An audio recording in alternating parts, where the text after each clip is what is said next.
Hola, soy yo Vicky otra vez. Vale, en el video de hoy, en today's video, vamos a mirar preposiciones. So we're going to look at prepositions in Spanish. ¿Qué son preposiciones? You're probably thinking, what is a preposition? We don't really learn about the parts of grammar when we're learning our own language. When you're speaking, you don't think, oh, I'm using a preposition. Where does the preposition go? You just say it. Now, prepositions are little joining words, if you like, that can normally not be replaced by any other word. So things like in, on, with, to, at. These are prepositions. And what makes prepositions especially difficult is that different languages use different prepositions to express different things. So, for example, we would not, when we're at a place, we normally use at. Yeah, I'm at the beach. He's at the shops. We're at the fair. Or I'm at home. So these at is what we normally use. In Spanish, they tend to use in or on the beach, en la playa, or en casa, or en el trabajo instead of at work. So this is what makes prepositions especially difficult. Is the fact that different languages use them in different ways. So even if you know the direct translation, that at is a. So you might know that, but then turns out that in Spanish they don't use at, they use in or on. So the good news is it normally doesn't affect communication. If you think of someone that you know speaks really, really, really good English and you think, I would love to be able to speak Spanish as well as that person speaks English. But if you notice, they'll probably still quite often get prepositions wrong. They might say,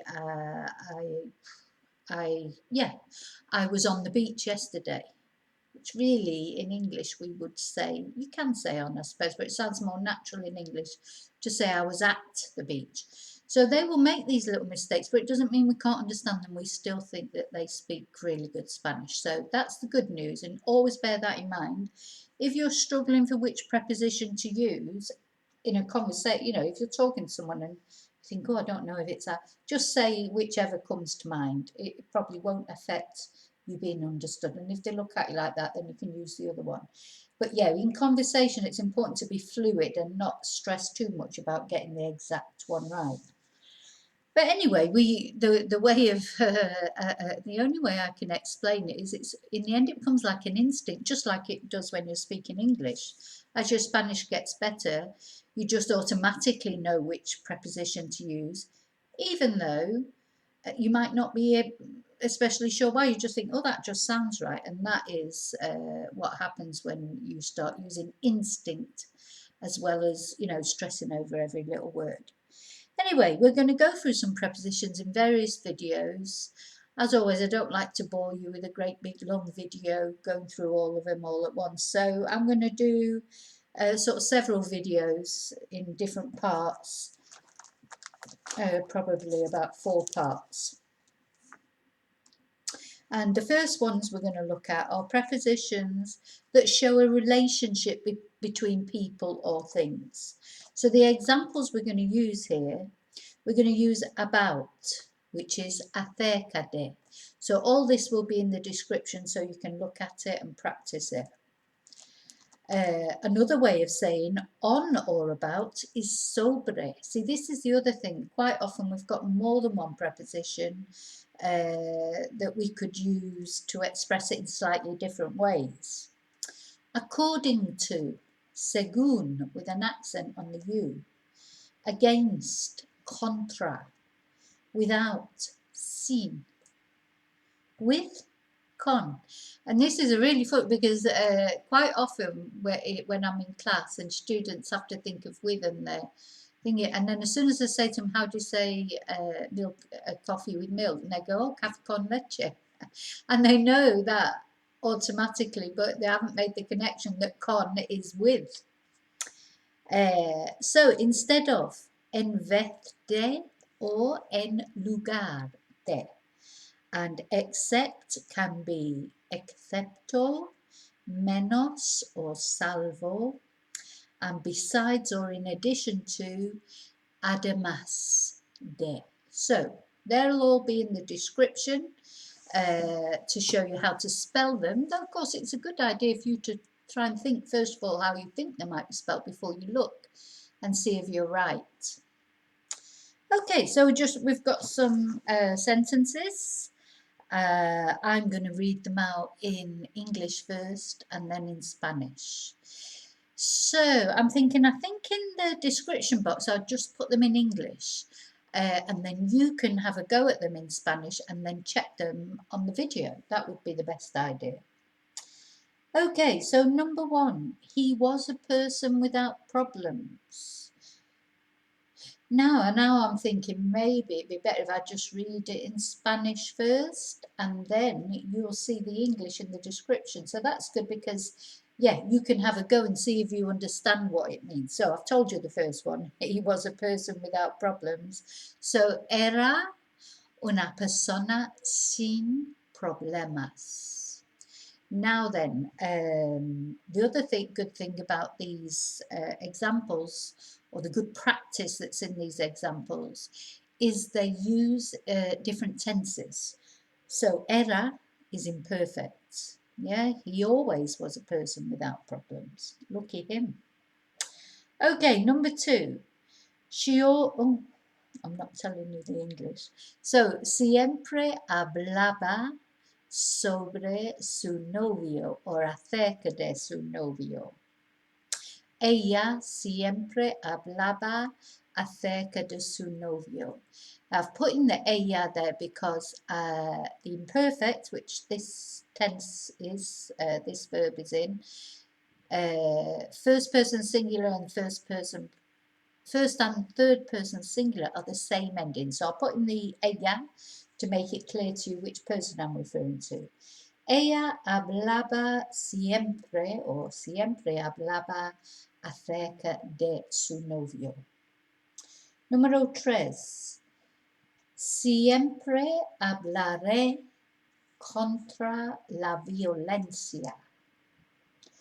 Número 4.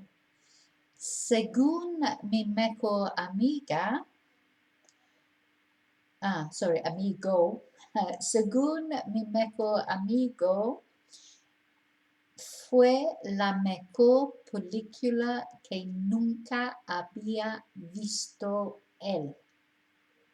So, según mi mejor amigo, fue la mejor película que nunca había visto él. Número 5. Además de las flores, su marido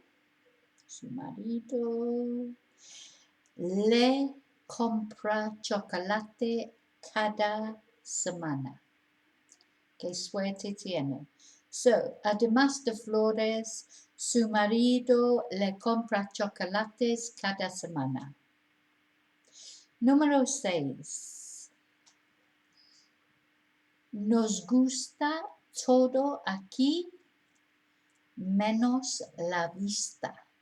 Nos gusta todo aquí, menos la vista. Número 7. Querían patatas fritas con todo. Querían patatas fritas con todo. Número 8. Compré un libro sobre la historia o acerca de la historia de España. Compré un libro sobre la historia de España. Y número 9. ¿Puedes darme arroz en vez de pasta, por favor. ¿Puedes darme arroz en vez de pasta, por favor? Okay, how did you do? Did you work them out? Did you understand them? It's always a good idea to try writing them as well, maybe a dictation type thing, and then checking them later. Good. Anyway, so that's part one. Those are prepositions that express a relationship between people or things.